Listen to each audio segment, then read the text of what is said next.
প্রতি বছরের মতো এবারও শীতপ্রবণ দেশগুলো থেকে উষ্ণতা ও খাদ্যের খোঁজে রাজবাড়ীতে উড়ে এসেছে অতিথি পাখি।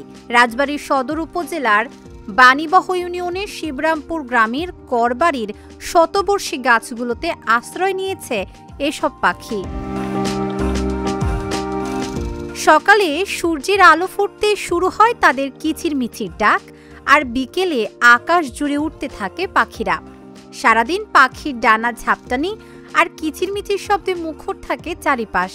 শিশু কিশোর থেকে শুরু করে বয়স্ক সব বয়সী মানুষই মুগ্ধ হয়ে উপভোগ করেন এই প্রাকৃতিক সৌন্দর্য। পাখি রক্ষায় এখন যে পরিস্থিতি ওখানে সৃষ্টি হয়েছে, এখানে প্রশাসন বা বন বিভাগ এদেরকে এগিয়ে আসা দরকার। মনোমুগ্ধকর এই দৃশ্য দেখতে প্রতিদিনই দেশের বিভিন্ন প্রান্ত থেকে ছুটে আসছেন ভ্রমণ পিপাসুরা।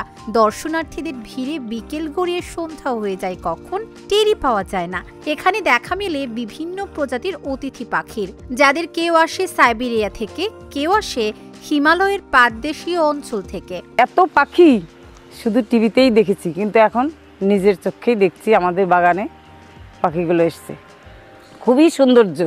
বিকালে বেলা দেখলে আমরা তো এখানে এসে দাঁড়িয়ে থাকি, খুবই সৌন্দর্য। বিগত কয়েক বছর ধরে শীতের শুরুতে পাখিরা আসতে শুরু করলেও পুরো শীতকাল জুড়ে থাকে তাদের প্রাণবন্ত উপস্থিতি। অতিথি পাখি ক্ষতি না করতে পারে সেটা আমাদের নিয়মিত ওখানে টহল প্রদান করা হচ্ছে।